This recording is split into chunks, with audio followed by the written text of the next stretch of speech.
राम राम और आप सबको मेरी तरफ से नमस्ते। हम बात करेंगे आज मातृकाओं पे। मातृका मातृ शब्द से बना है। म मतलब जीवात्मा का जन्म, अ मतलब स्थिति प्रकृति और तृ मतलब तारण या रक्षा। ये मातृका ही हैं, ये मातृका ही हैं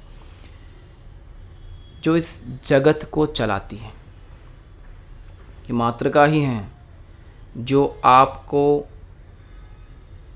इस शरीर को, इस जगत को एक साथ एक दूसरे से जोड़ती है। जब वो आपके बुद्धि में होती हैं तो वो मध्यमा वाक बन के एग्जिस्ट करती हैं और फिर वही प्राण वायु में बैखरी वाणी के रूप में, बैखरी वाक के रूप में प्राण वायु से बाहर निकल के सृष्टि का सृजन करती है। और यही जगत है।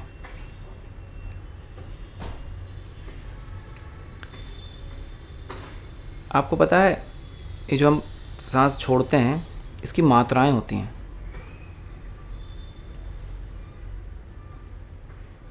काल एक मात्रा को कहते हैं और वही एक मात्रा जो है वो स्वर की प्रथम स्थिति है। और अर्धमात्रा जो है, मैंने आपको बताया था रात्रि तंत्र सूक्तम, त्वं स्वाहा त्वं स्वधा त्वं ही वषट्कार स्वरात्मिका सुधा त्वमक्षरे नित्ये त्रिधा मात्रात्मिका स्थिता अर्धमात्रा स्थिता नित्या यानोच्चार्या विशेषत त्वमेव संध्या सावित्री त्वं देवी जननी परा त्वय्तद्धारते विश्वं त्वय्तत्सृज्यते जगत् त्वय्तत्पाल्यते देवी त्वमत्सन्ते च सर्वदा सृष्टो सृष्टिरूपा त्वं स्थितिरूपा च पालने तथा संहृतिरूपान्त जगतोस् जगन्मये महाविद्या महामाया महामेधा महास्मृति महामोहा च भवति महादेवी महासुरी अर्धमात्रा स्थिता नित्या यानुच्चार्या विशेषत त्वमेव संध्या सावित्री त्वं देवी जननी परा। अर्धमात्रा में स्थित है वो।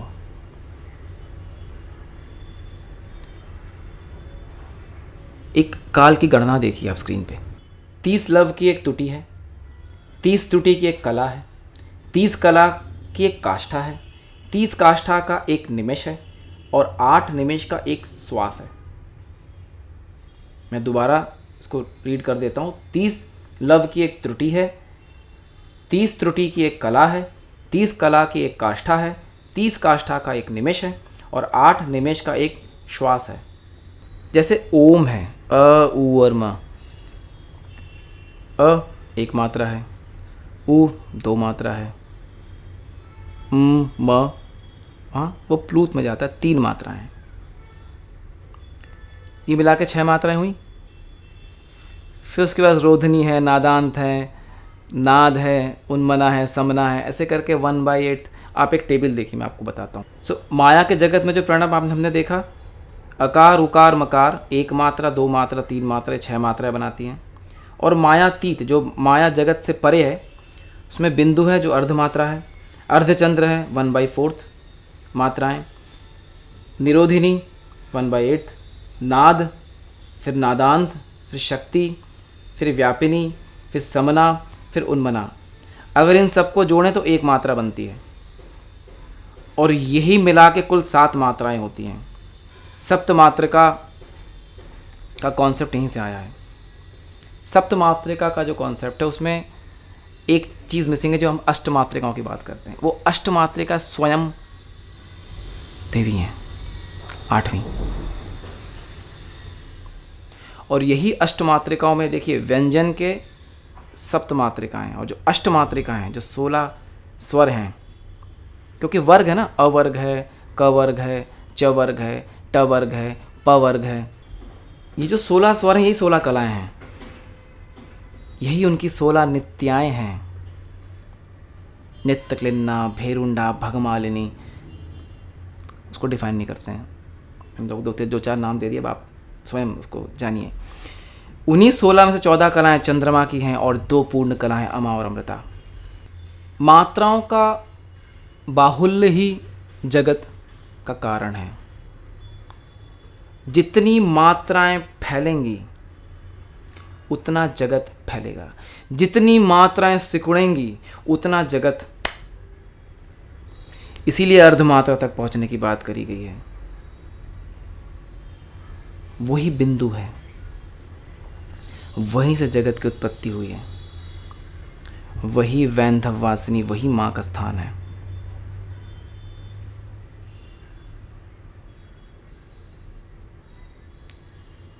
आप ये नहीं बोल सकते कभी कि मुक्ति हो गई या मोक्ष हो गया, क्योंकि अगर आप बोल रहे हैं तो आपका नहीं हुआ है। मनोबुद्ध अहंकार चित्तानुना हम न च स्त्रोत जिव्य न च घ्राण नेते न च व्योम भूमि न तेजो न वायु चिदानंद रूप शिवोहम शिवोहम। जब मैं कुछ नहीं हूं तो मैं शिव हूं। मेरे में कोई गुण नहीं है, ना मैं सुन सकता हूँ, देख सकता हूँ, ना कुछ भी नहीं, सब पंचतन मात्राएं साफ हो गई, तब मैं शिव हूँ। तो अगर मैं कुछ नहीं हूँ तो मैं कैसे बोल सकता हूँ? बोलने का तो अर्थ हुआ गुण है, और गुण मतलब प्रकृति, मतलब आप शिवत्व से बाहर आ गए। और प्रकृति मतलब, क्योंकि जब आप बोल रहे हैं ये चीज़ तो आप माया के कारण बोल पा रहे हैं। आप में गुण है, आप में शब्द है, आप में मात्रिकाएं हैं, आपका शरीर है, नाद है। नाद के परे जब कुछ नहीं है, नथिंग, तो शिव है।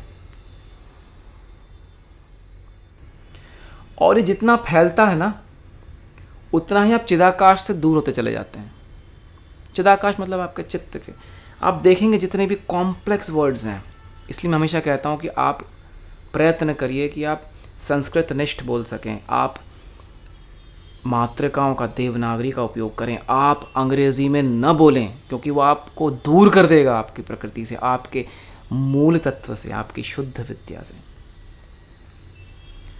भाषा में कोई प्रॉब्लम नहीं है, पर क्या वो आपको मदद कर रहा है इस प्रकृति के गूढ़ तत्वों को समझने में? नहीं, वो आपको जटिल बना रहा है। यही कारण है कि सारी सभ्यताएं खत्म हो गईं एक के बाद एक, कोई नहीं टिक पाया, लेकिन सनातन धर्म टिका रहा। क्यों? क्योंकि वो बेसिक साउंड पे था। संस्कृत के बेसिक जो ध्वनियाँ हैं, प्रकृति में जो मिनिमलिस्टिक साउंड है, संस्कृत उन चीज़ों को टैप करता है। आप क को नहीं तोड़ सकते, आप ख को नहीं तोड़ सकते, आप ग को नहीं तोड़ सकते। ऐसी कुछ आदतें बनी हुई हैं जिसमें हम मतलब थोड़ा सा अंग्रेज़ी का उपयोग करते हैं, क्योंकि अब ये हमारे चलन में आ गया है।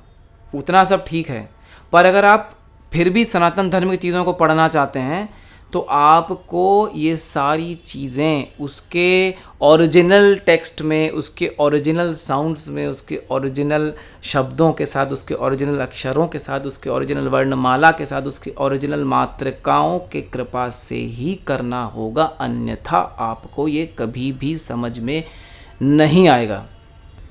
ठीक है? तो अभी मतलब